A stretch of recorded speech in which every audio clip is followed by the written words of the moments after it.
The Situation Room had seen many things over the decades: wars planned, crises averted, and presidents pushed to the edge of decision-making. But nothing in its history could compare to what unfolded that strange autumn afternoon when whispers of psychics reached the highest corridors of American power.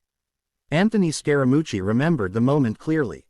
He was in a crowded briefing, seated close to George Stephanopoulos, who had been invited to moderate a private discussion between former advisors and senior staff about unconventional intelligence methods.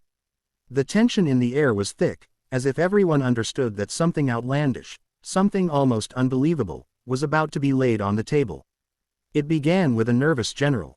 His hands trembled as he laid down a classified folder, its red labels flashing under the dim light. "Gentlemen," he said in a low voice, "what I'm about to show you was not gathered through satellites, drones, or spies. It came from unconventional sources." His pause was deliberate. "Psychics." The room froze. Stephanopoulos leaned back in his chair, eyebrows raised. Scaramucci laughed, but it was the nervous kind of laugh, the one people use when they're unsure whether the ground beneath them is steady. "Wait, you're telling me the Pentagon is bringing fortune tellers into the Situation Room?" he asked. But the general wasn't smiling. He opened the folder to reveal maps, target coordinates, and predictions, some of which had already come true. Ship movements in the South China Sea. A sudden resignation in a hostile government. Even a missile test, predicted to the exact hour. Scaramucci leaned forward, his humor fading. "This is real, you're saying? They knew before our satellites did." The general nodded. "We tested them, again and again, against intelligence gathered from the most advanced technology in the world. And sometimes, they were ahead." For a moment, the room felt like it tilted. What did this mean? That centuries of reason and data-driven analysis could be rivaled by something human, unexplainable, even mystical. Stephanopoulos was the first to break the silence. "But how do we know this isn't manipulation? How do we know they're not plants, fed information?" That question hung heavy. Trust was always the currency of power, and in that room, trust was scarce. The debate grew heated. Some staffers dismissed the idea outright, calling it lunacy, dangerous, even reckless to rely on visions instead of verified data. Others argued that if there was even a chance it could save American lives, it should be considered. The clash wasn't just about intelligence, it was about the very soul of leadership. Scaramucci, ever the pragmatist, spoke up with rare vulnerability. "Look, I'm a guy who deals in deals, not crystal balls. But if I've learned anything in politics, it's this: people see things others don't. They pick up signals, they notice patterns. Maybe these psychics aren't magical at all, maybe they're just tuned in, sensitive in a way we can't measure.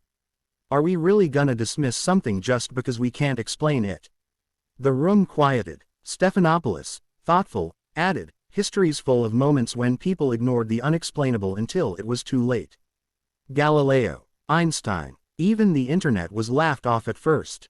Maybe the question isn't whether psychics belong in the Situation Room. Maybe the real question is whether we're humble enough to accept that the world doesn't revolve around what we already know." What followed wasn't consensus, it was chaos.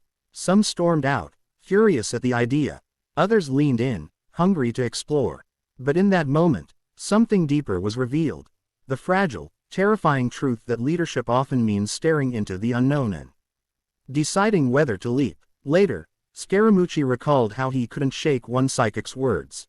A woman, calm but firm, had told the Pentagon weeks earlier, "The threat you fear will not come from the east, but from within." At first, it had been dismissed. But weeks later, an insider cyberattack nearly crippled critical systems, a betrayal from an American contractor. The shock of that revelation changed everything. Suddenly, what once sounded like fantasy now felt like foresight. And for the people in that room, it forced a new question. What if human intuition, the raw, unpolished gift of seeing beyond the obvious, was just as valuable as satellites and algorithms?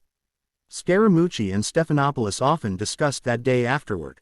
Not about whether psychics were real, but about what the debate symbolized: the human struggle between certainty and faith, logic and intuition, arrogance and humility.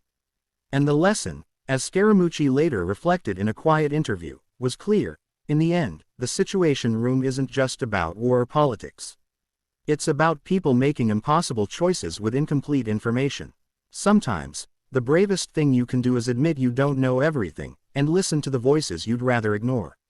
The story of the psychics in the Situation Room would remain buried under classified files, half believed by some, ridiculed by others.